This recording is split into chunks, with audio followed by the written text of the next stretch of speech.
And hi, my name is Sharman Kent. I am the content strategy lead for a firm here in Indianapolis called Studio Science. We're a design and innovation firm. We do everything from creating apps and websites to actually building service design for companies. So we help companies design the way they do things, and we can get into that a little later if you care. Let's introduce everyone else. And Angelica, would you like to introduce yourself? Sure. Hi, everyone. I'm Angelica Rodriguez. I'm a lead software engineer for Salesforce. For those of you not familiar with Salesforce, it is a very large tech company. We have offices across the country, all over the world. And the way you could think about Salesforce is they're kind of the behind the scenes person that helps different companies cater to you as a customer. Sarah.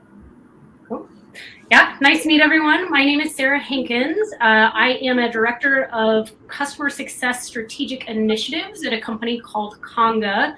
What Conga does is takes a lot of that data companies are already using, such as Salesforce as a CRM or other platforms that might be out there, and be able to take that data and create documents with it and be able to do those business interactions, whether that's sales proposals, contracting, presentations, all that kind of fun stuff, just making that more automated and digital as we all get used to push button things like ordering a car or things off Amazon Prime. We are doing that with business documents.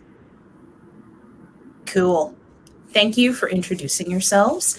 This is going to be pretty casual. We're just talking about three things.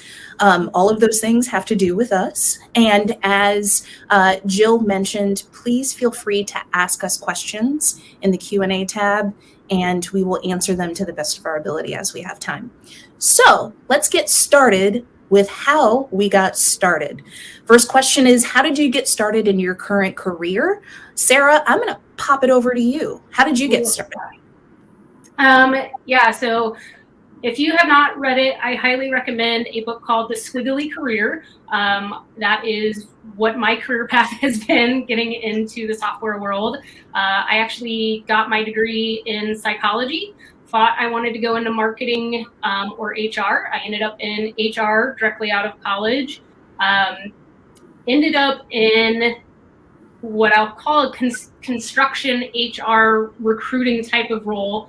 I lasted about 6 months, hated every minute of it, and got through networking, met someone in the software industry who gave me an opportunity, and I haven't looked back since. So I've been in the SaaS world for, oh gosh, I don't want to say exactly how long, but we'll say it's in the double digits, and have been with my current company at Conga for over 8 years now, survived 2 acquisitions, which is a feat in and of itself, especially in the software world.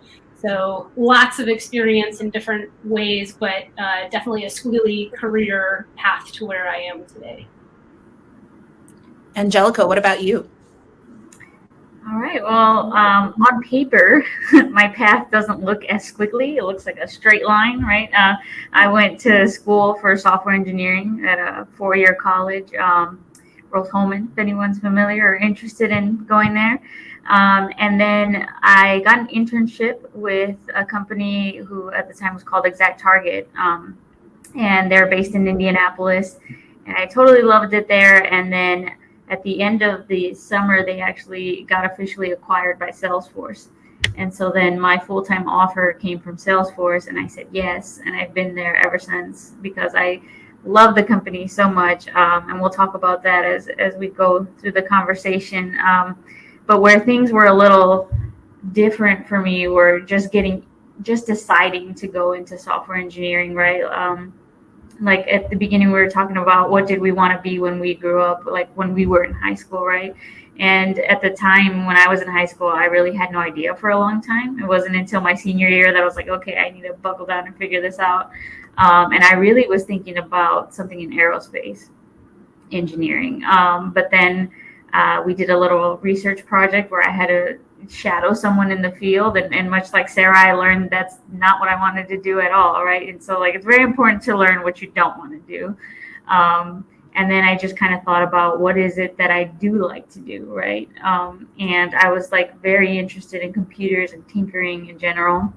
But back then, coding wasn't as relevant as it is today, right? There weren't like courses I could take for free anywhere that I was aware of, at least, right? It wasn't as accessible back then.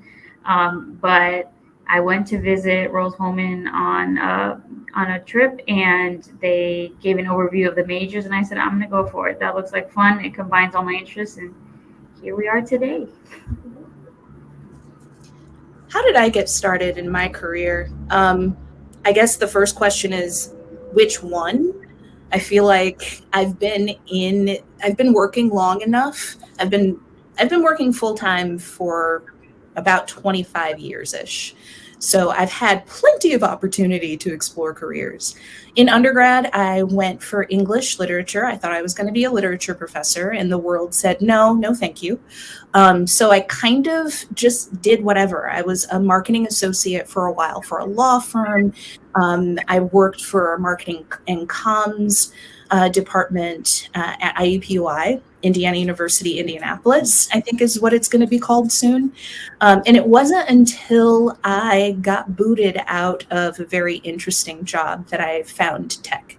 And it was right as all of you use Google probably every day, maybe dozens of times a day, but Google was just starting to become a thing when I got into tech.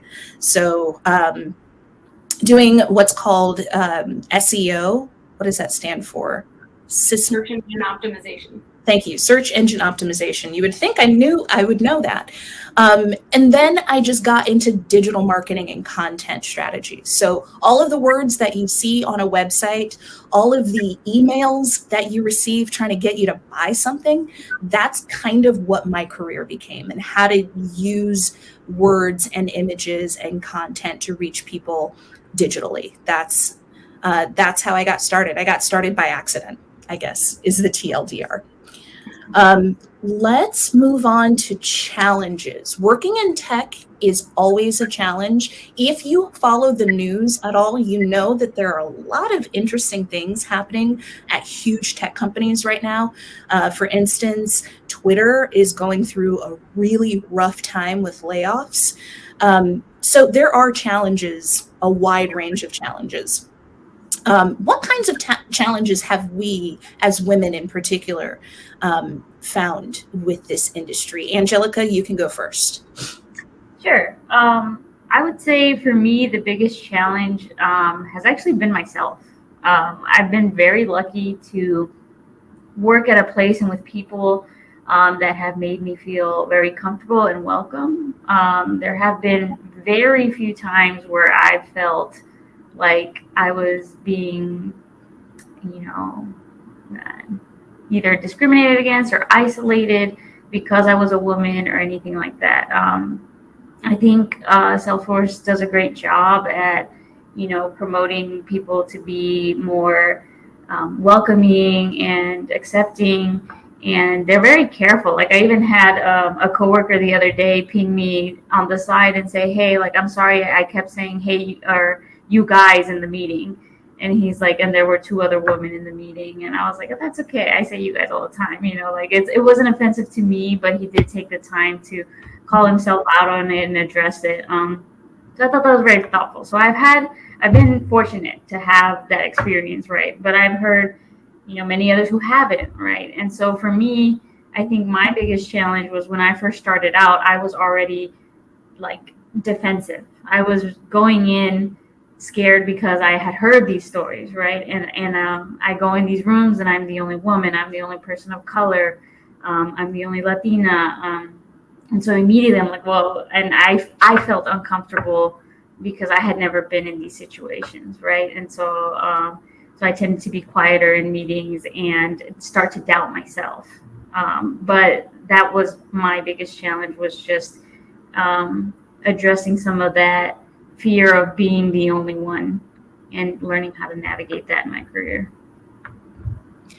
I'll go next. Thank you, Angelica.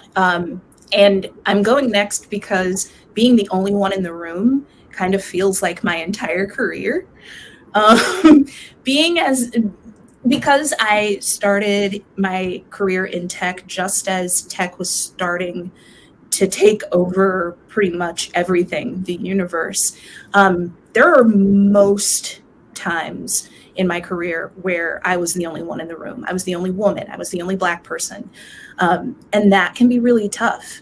I am now at a point in my career where I've been doing this long enough that people believe that I'm good at what I do and they trust my abilities and my intelligence, but that hasn't always been the case, especially when you're in an industry that's growing and brand new and people are building this industry, this space as it happens. It's really easy for people to mistrust other folks.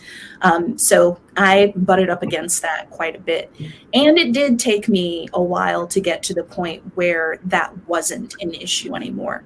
So I'm actually grateful that folks like you, Angelica, and folks like you, students, hopefully won't have to deal with the kinds of barriers that we're regularly up for women, for queer folks, for Black and brown folks in this industry. So, yeah.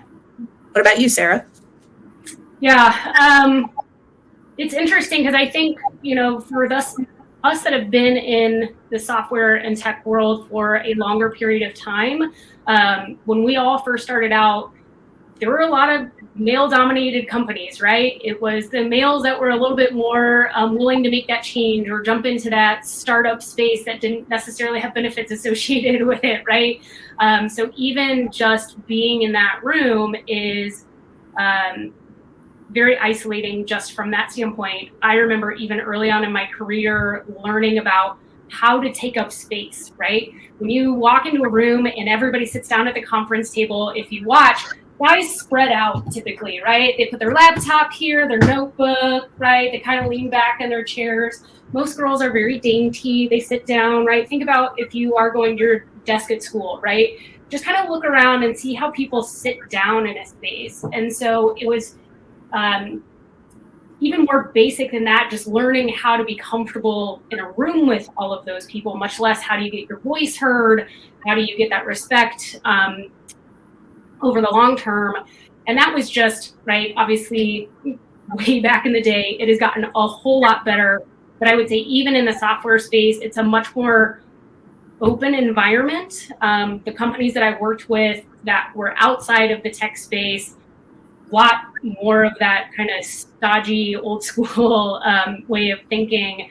Again, several years ago, it has gotten a lot better. But I will say there are still some of those instances, right? I work with our C-level and executive level leadership team on a daily basis. And very often I am still the only girl in the room, which is unfortunate, but it is also a sign of those guys have been in the industry for a really long time. They do have the knowledge, right? So it is slowly changing. I think the companies that are on the forefront of that, we're seeing it happen a whole lot faster, such as, I know Salesforce and Conga are very large companies in the sense that we have mental, like health wellness groups and these supportive groups, LGBTQ, right? All the groups that will help, but in a smaller company, they don't have those resources to have that yet. So you got to kind of do it on your own. So we are seeing the industry change, but it is still has those moments. Even just going and grabbing drinks after work, right? That was something that if a girl didn't go because you weren't comfortable or had to take care of things in your personal life, whatever the case may be, there were these boys clubs that kind of, it felt like forming, right? And so there was even this pressure outside of work to do things in order to be accepted and have that. And even that's starting to change more now, which is really nice from that aspect, because it is uncomfortable sometimes to be feeling like you're forced into those situations in order for your career to progress. So it is getting much better, but still probably some ways to go in other instances. So excited. Carmen, like you mentioned, just people being aware of those things. And again, having some of these support groups starting to form at companies and set that precedence is a great feature to have. Also, reminder, some of those things that Sarah was talking about, having to go out after work or socialize after work. Sarah and I actually worked together many years ago, I guess 6-7 years ago now. Has it been more than that? I know you asked me this before, and I think it was, oh my God, it has been like five years or more. Wow. That's crazy. Yeah, that's hilarious. All right, we're coming up on our final question, so we will have time to take questions from you all. And Pink and Chloe, thank you for your questions. We will address them. Our final question kind of goes to Sarah, what you were talking about, as far as having to find support in a space where there might not be a lot of built-in support. So how do you find community with other women in the industry? And I will start because for a while it was tough to find community with other women for many reasons. One, there weren't a lot of us. And if we were in the room, we may have been playing support roles instead of individual contributor, which is like actually doing the thing, or leadership. I have been in leadership roles probably for the past 5 or 6 years of my career, but it took me a really long time to get there. So what I ended up doing to find community is I went online. I used the technology that was given to me and found as many women, particularly Black women in leadership.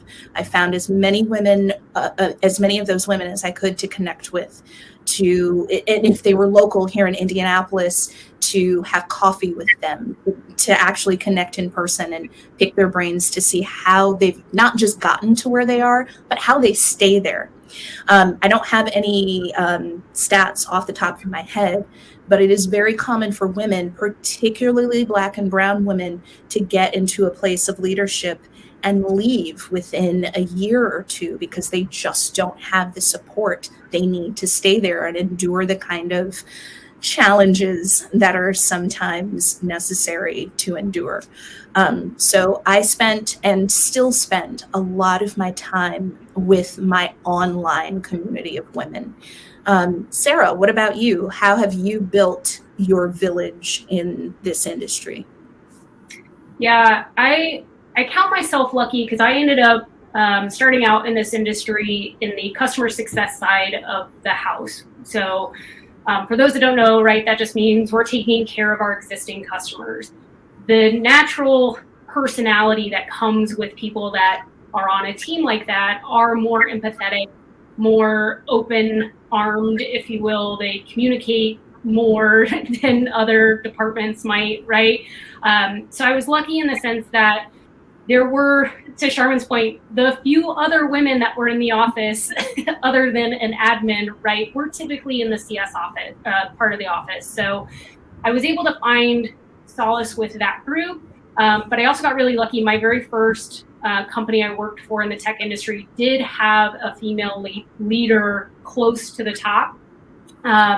So I actually spent a lot of time with her, kind of picking her brain, kind of like you guys are doing with us now. What are hard lessons learned, right? What should I watch out for? So I was lucky in that sense, but I would say in addition to finding whatever that community might be for you, whether it's in the office, it's your home life, it's your friends, it's a online group, I would say also don't limit yourself to just those that look and act like you. I also found a lot of allies in the men in our office and in different departments and in different ranks, if you will, in the business. Sometimes it was just to pick their brain of like, hey, this happened today. Do you think that was weird too? Right? Just to get some perspective. Because sometimes, I think one of you mentioned in the chat here, right, you feel defensive, you feel intimidated, and sometimes you just need that confidence of, hey, that felt wrong. Was it, or am I just being too sensitive, right? Sometimes that's just a woman thing. You naturally, right, society's taught us to be kind of have that question, but it was nice to get that validation so that it helped build my confidence to have those stronger conversations in the future, to understand different points of view or see how somebody else could have seen that situation differently. So I would say, right, just kind of build that community out further away than just right in your lane, if you will. And that really helped me kind of just get a better perspective on everything. What about you, Angelica? Yeah, so like Sherman mentioned earlier, building community at all levels is very important, right? So when I was in college, that was also the first time I had been put in the position where I was the only one in a lot of places, in a lot of classes. And so it became important for me then as well to build community. And I did that through joining the Society of Hispanic Professional Engineers chapter at our school. And that really helped me a lot. So when it came into going into the working world, I was kind of looking for something similar, right? I was like, where's everybody at? Because I show up to work on the first day and I'm the only brown person, only brown woman standing there, right? So I'm like, you know, I need to find my people, my community, right? To feel more comfortable. And I was lucky that at the time, this was when Salesforce was really starting their employee resource group programs. And so employee resource groups are groups that a lot of companies have now. And they create groups where people can go and feel like they're not the only ones, right? So this is your group of Black employees. This is your group of Latino employees. This is your LGBTQ group plus group, right? And it's not so much as to like isolate them and say, this is your club, you know, it's to build awareness and to make people feel more welcome. And very, like, most importantly, I think too, is so that we share tools with each other to make sure that we're progressing in our careers, right? So we're not getting left behind and we're getting into those roles we're not in. And we're getting into those conversations we're not in, right? Because a lot of these groups, we do work together.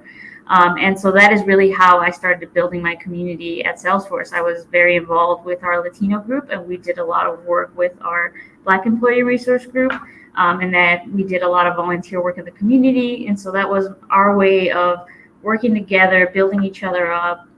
And it was a very exciting time. Like I really enjoy that. The events that we have and still today, right? And that is my way of getting to know not just women, not just people of color, but you know, all kinds of people and learning myself different things, right? So that is one way. And a more recent way that I've started building community is just through chat groups, right? We're all working from home for the most part. At least in tech, we have that ability. And it can be hard. You can start feeling isolated and you start losing that community you built, right? And so we started the virtual chat groups just to keep up with each other, have a one-on-one here and there. And I made a point this time to try to get more involved with our women in tech group specifically. Because for a long time, since there wasn't a lot of us to begin with, my group was still mostly male friends, right? And I actually had a little issue with sometimes when I would try to, you know, partner with a woman or like try to talk to her, there was like some kind of like competition or something. Like we were both the only ones in the room. Like there can only be one, only one, you know, like that's how it felt. It was really weird. And it's a situation that, you know, in reality you might run into. So I just wanted to let everyone know that that's a thing. And so I really wanted to break away from that. And so that, by getting more involved with the Women in Tech group, trying to create that safe space for other women in tech and be that mentor and friend. Love it. Cool. We have made it through our initial questions and looks like we've got just about 10 minutes left. Thank you for everyone who asked questions. Pink, I would like to address your question. I'm honestly intimidated because I'm gender fluid though assigned female at birth. Along with my anxiety, I also fear discrimination, not just for being trans, but also being autistic. I wanted to address this for a couple of reasons. One, I am also neurodiverse. You're not alone. There are so many neurodiverse folks in tech. There is I guess it's a stereotype that coders tend to be more neurodiverse than other folks. I don't know if that's true, but what I do know is that I work for a design firm. We are all over the place. when it comes to neurodiversity. There is a place for folks like us, Pink. So don't let that discourage you. In fact, your neurodiversity can also actually be a strength. Sexual and gender orientation and identification is still a challenge. I don't want to make you think that it's not. However, just like neurodiversity, there is a place, especially for larger enterprise organizations like where Angelica works for Salesforce, where there are groups that serve specifically to support folks like you. Angelica, do you have anything to add? Yeah, I actually wanted to answer this question as well. I would say look for those spaces, right? There are spaces that are openly vocal about, yes, we want you specifically. We want you to feel comfortable. We want you to feel part of tech because you are, right? And so at our company, so we use a chat tool called Slack. And one of the things that they've done that I think is phenomenal is that they've had everyone, not just whoever wants to make sure that everyone knows what pronouns to use for them, but everyone has their pronouns listed, so it's not like abnormal to say, hey, call me this. It's on your profile. These are my pronouns, this is who I am, right? And that makes it easy for someone, and people look at that, right? Like they'll go and they'll make sure that they address you correctly, and I love that. And another thing, it's a little bit of a tangent there, but they also added a way of how to pronounce your name, which I think is also something very important. So I really love that. So it's little things like that make a big difference, right? And also, of course, we have our employee resource groups that also help you find a way to feel more comfortable at work. There's a variety of training programs that all of management and leadership has to go through to make sure that you feel welcome, right? And, on a personal note, I've had a coworker who just went through transition, and she's had nothing but good things to say about how Salesforce and her team handled it. So you have a place here, and just look for those places that are welcoming you with open arms. Yeah, I would echo. There's a lot of, as we mentioned at the beginning of the call, right? Tech and software are kind of leading the way, other industries as well. But if you aren't comfortable in a place, go elsewhere. I think, right, talking about that squiggly career, there are lots of places, Salesforce, Conga, I know, Charmin, a lot of the indie software kind of startup tech scene. It's a big deal for us to make sure that it's a safe place for everybody. So if you are not feeling safe somewhere, there are other options for you. Get out, find that spot that you feel comfortable with. It'll pay dividends in the long run with your own mental health. You're wanting to get up and go there, right? Lots of things that can obviously pay off that way, but please don't ever feel stuck. And if you do, reach out to one of us. We will definitely help you feel unstuck, if you will. Agreed. Chloe, how do you refrain from being discouraged in the field? This is a big question.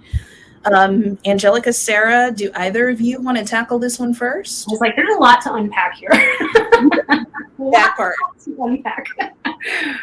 I think, right, if we're just thinking about what we look like on the outside, right, I think we've kind of addressed a lot of that. I think if the discouragement is more about not feeling like your work is good enough or those kinds of things, right, I think that's a different topic avenue to go down. Charmin, you mentioned it earlier. I would echo the same. Angelica, I'm sure you've had bouts of this as well, where you worked your butt off and it eventually became your work was good enough that earned you the seat at the table. Again, Charmin and I at least are a little bit older than everybody else on this call right now.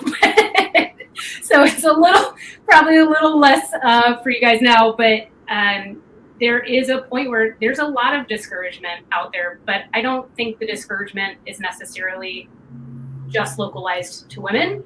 I do think that it's just one of those things. It's one of those life challenges, good life lessons, character building. You got to figure out, how do you personally get your strength back? For me, it was, I learned working out, throwing heavy weight around was how I got my confidence to be like, you know what, if I can do that, I can go have that hard conversation with that person over there, right?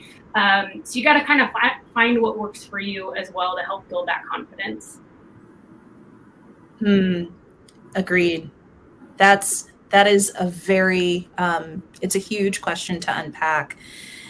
I would say that my answer has changed based on stages of my career. Very early on, I just ran on like Monster drinks and spite. I will be very honest, because I did work my butt off. I worked really, really hard. And for some of the jobs that I had, it didn't matter how hard I worked. I was still a woman. I was still young. I was still Black. There were still things that people just refused to see past. And that's where Monster and spite came in. I would just work until I became so good that I couldn't be ignored. Now I don't have the energy for that. I'm 44 years old. I'm old. I don't have the energy to work my butt off anymore. But what I do have the energy for is to work very hard, then compartmentalize work and walk the frick away. So having time that has nothing to do with work is very important to me. Sarah said that she throws heavy things around. I try to pretzel myself into new spaces and new shapes. I do yoga probably an hour and a half to 2 hours a day. That's like my happy place and like my solitary space. So early in my career, I worked myself to the bone to ensure that people took me seriously. Now it's important that I take care of myself and work through that discouragement. What about you, Angelica? Yeah, I mean, I think this touches on something that someone asked earlier, which was, did you feel like you had to prove yourself? And it sounds like yes, and that's the answer for me too, right? Like definitely, when you first start out, especially, you're just like, I need to show these people that I belong here, right? And I did that for a very long time, but also for myself, right? Because I struggled a lot with imposter syndrome and thinking that I maybe was not a fit. And that started every time I would start a new project, because I had to learn something new, or I was no longer the expert or comfortable with what we were doing. And so all of a sudden you're back as a beginner and you feel, now I have to prove myself again. And it's exhausting, right? Like to have to do that every time. And it could be discouraging. So like someone says, like, how do you move away from being discouraged? And honestly, it was just day by day. I took it day by day and just say, today, this is my task. I'm going to get it done. I'm going to learn this new thing today. And I won't be an expert by the end of the day. And this may not be my absolute best work, but with what I know today, this is the best thing I can deliver today, and we'll just keep going. And I'll say that for me, I've been in this brand new project for about 1.5 years now. And everyone has said there's a huge difference in me between like from when I started to now that they see, and that's really like, I guess, inspired others. And that was just because I took it day by day and challenged myself and said, I can keep going. And like you guys mentioned, and not overwork myself, right? Burnout is a real thing. So I really had to challenge myself there too, because again, when you really want to prove yourself, you're just like, I'm going to do absolutely whatever's necessary, right? But then you also, as you get older, you realize, okay, I can't do all that. Like you get one life, right? And so let's take it a little bit by day and then go from there. Thank you. Go ahead. We're almost at time here, but Ashley asked a really great question that I think we should try to address before we sign off, which is, did anybody around us not care that it was hurting us or bugging us, and what did we do about it? I'd say early in my career, definitely it was hard, right? Especially as we all just said, we were trying our best to put our best foot forward, put the best work out there. And I still remember I had bosses in my career that they got joy if they got somebody to cry in their office, right? There are just mean people out there. And there becomes a point in time where you got to find as we just talked about, your own confidence. How can you get that for yourself? And there's some people that, if they're being that mean to you, their home life and personal life is probably way worse. So that's, feel sorry for them, honestly. If they can't let that stuff go, that's something that is probably something they have to deal with. But at a certain point, you've got to get the thick enough skin to let it roll off your back and realize it's not you. It's not personally something you could probably go change. Now, if it's aggressive enough and is worth talking to HR about, go do that. Call one of us, right? Again, but there is that fine line. At a certain point, you got to just not care about it at a certain level. Agreed. Sometimes you just got to let it go. Let it go and let somebody else worry about it. Only worry about yourself. All right, we are at time. Thank you so much for spending the past 40 minutes with us, 35, 40 minutes. Please head back to the stage for closing remarks. Reach out to us. You should have our contact info. If not, we'll make sure that you get it. Thanks again. Have a fantastic weekend. See y'all. Thank you, everyone.